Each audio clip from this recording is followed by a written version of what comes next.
Hey, welcome back to Honeybee. My name is Melissa, and thank you for joining me for episode 6. Um, this episode, I really want to focus more on being aware of synchronicities that are happening in your life. I think they're really powerful. And first, let me define what synchronicities is. It was a term that actually was coined by Carl Jung, a very famous psychologist that did a lot of work around inner child work, and really a lot around the archetypes and who we are. But he coined the term synchronicities, which basically means when things begin to line up and we start to recognize and become aware that they're lining up. Because the reality is that things are actually always lining up. There's no such thing as randomness.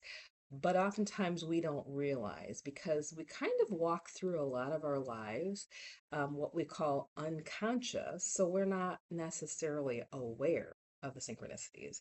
So, all that to say, I've become so aware of these wonderful synchronicities that are happening all around me. And it's really very affirming to a lot of things that I'm very interested in. Um, so one of the things, just a little bit about myself, that I am super interested right now, and actually have been for probably about the last 4 or 5 years, is physics, metaphysics, all things metaphysical, because they really help to understand so much that is unseen. As humans, we tend to put a lot of our focus on obviously what we can see, right? I mean, that's normal for all of us. But really, when we think about it and when we look based on what science teaches us, the light spectrum, what we can see is really only about 3% of what is really happening. So if it's only 3%, then that means that 97% of actually what's happening are the things that we can't actually see with our physical eyes yet, or maybe even hear. And so, really becoming more aware of these synchronicities can really help you to be able to understand really how this life works and how to be more conscious and aware of the things that are happening around us and creating a life that we really enjoy living. So, I don't know if you know, so behind me, I'm really still kind of on a high from attending an event with a good friend that did a vision imaging party with a book club that we've been part of for about 3 years now. And we all were able to create some wonderful images. This is mine behind me, of things that we're really creating consciously, though, in our lives in the future, because we're always constantly creating. We don't necessarily realize that we're creating, but we are. We're creating through our thoughts. We're creating through our vocabulary, through our communication all the time. So we want to become very aware to become conscious creators. We are always creating, but most of us, unfortunately, have not learned how this all works. So we are unconsciously creating, and creating things in our lives that we don't want or don't prefer, through simple things like not understanding the mechanics of how this kind of life works, because we've never been taught the rules, so to speak, kind of like a game. So the more that we understand the rules, we can more consciously create what we want.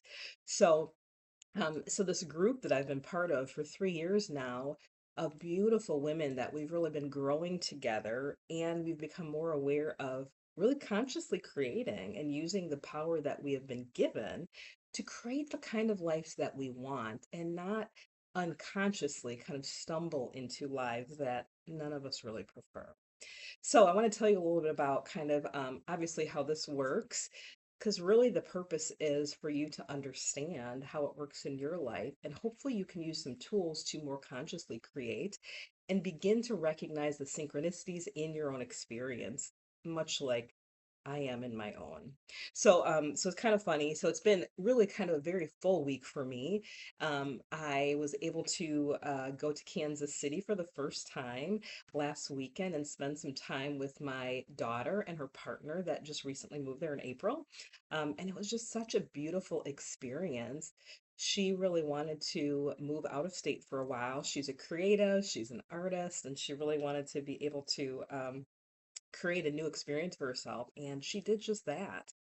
She was able to manifest a beautiful life in a new city and with a wonderful relationship that she's really enjoying right now. She said something as I returned home on Monday evening that just touched my heart. We had such a fun time. I got to explore the city and got to learn more about her partner and really enjoyed the experience. But she said when I got home, I said, "Thank you so much for this, for the weekend. It was really nice to really just be blessed by your adult child and have them be the one to kind of lead the way." And she texts back something that she's never texted me before. She's my oldest, and she texts, "I just really love this life." And that really touched my heart as a mom to hear her say that because this was the same young woman that in high school really struggled with depression and really not feeling like she fit in where she was in school and in her community and in her church. And to hear her say this now, what, probably about 6 or 7 years later, that she loves her life really just brought joy to my heart. She's oftentimes my inspiration, as are my other two children as well, on how to create a life that you love.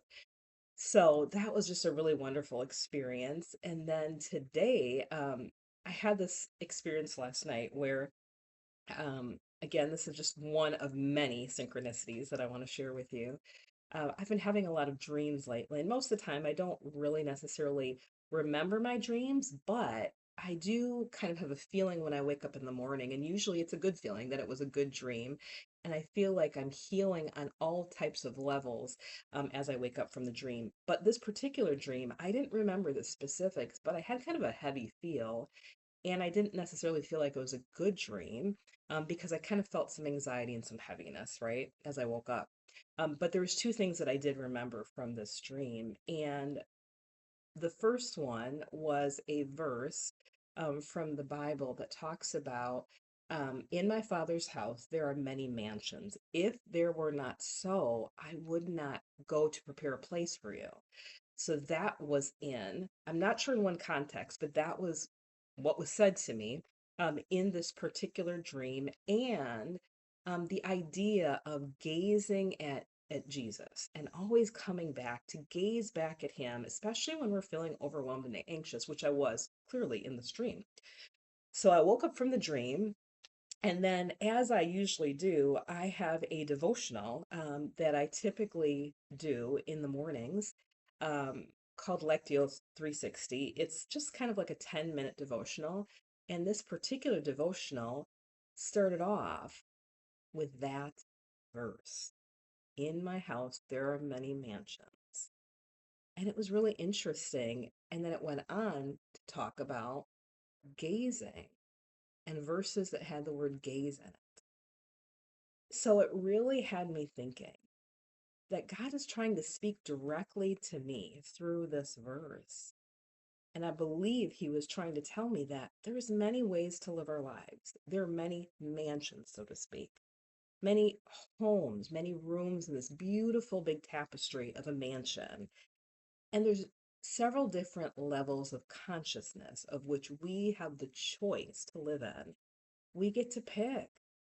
God is preparing a place for us. We get to pick what it looks like. And that's where our creative ability comes into play. God says, "Tell me the desires of your heart." So we get to choose what those desires are. And God is the one that works it all out. I don't need to worry about the how, the when, and kind of all the stressing and struggling that we tend to do when we think about maybe a goal that we have. So I thought it was very interesting. And then I went to this vision party, or imaging is what we call it, where we were able to create an image of what we want in the future, being very grateful for what we already have. We all have and are blessed in so many ways, but also what more we want in our lives, what we want to consciously create. We spoke about health. We spoke about spiritual connection. We spoke about relationships and business ventures, some of which felt very expansive and very big. But we were able to talk about it together and really create something beautiful, which we all did. And we were able to explain it to one another. We were able to speak it out, which is so powerful, right? To create that image in of our minds. Scripture says that those without vision perish. And I believe it might not be a physical perishing, but it's a spiritual, it's an emotional perishing. When we're just in the grind, waking up, going to work, doing the same thing over and over and over again, it's almost like we die a little bit more inside. I've definitely been that person. I've definitely lived that life. But I'm not willing to do that anymore. I want to consciously create a life that I enjoy, that I love, that I am excited to wake up in the morning and live another opportunity. So I say all this to say, really be aware of the synchronicities happening in your life, right? Those connections between things, right? Maybe you have a thought in your mind or you have a question, something you're struggling with or wondering about, be really aware of how it's being answered, right? Because oftentimes it is being answered through little synchronicities, right? For me, oftentimes it's turning on a YouTube video, turning on a song, and as I'm being conscious and listening to the words in that video or song, the question that I have gets answered. I believe that is God, how God speaks to me right now in my life because He knows what I'm doing and where I am, and He wants to reach me where I am so that I can have the answers to the questions that I have. Because we serve a universe of clarity and law, and we just need to learn how to use it appropriately. So, I want to challenge you all this week as I begin to wrap up this video. I want to challenge you to really begin to think about what is the image that you want to have for yourself. I know it's July. We don't have to wait till January to do this stuff, guys. We can actually do it anytime, any day. What is your image that you have for your life in any area or all areas? Begin to get really aware of the synchronicities. Ask questions and be really aware of what you're speaking and what you're visualizing because those things will come to pass and you want the things to come to pass that you want to happen in your lives, not the things that you don't. So please stop thinking about the worst case scenarios. Start thinking about the best case scenarios. Let's get our hopes up again. Let's begin visualizing, speaking, and acting as if we already have the life that we enjoy waking up for. One of the ladies mentioned something about creating a business that was like going to a retreat, which is mine as well. But we don't want to have to go to a retreat. We want to have a life that feels like a retreat every day. So let's do that. Let's get our hopes up again. So, next time we meet, I want to do something a little different. I want to begin doing meditations so that we can start visualizing, focusing, and meditating together. So we can create the life that we want consciously together, collectively, as a group. I believe there's so much power in collective prayer, meditation, and visualization. And I want this to be a space to be able to do that together. So thank you for joining me. Again, please share, like, subscribe. It really does matter. And I appreciate all your comments. And don't forget to come back next week. And don't forget, again, thank you for coming to Honeybee, where less doing, more being on our journey home to our true selves. Thank you for joining me and have an amazing week.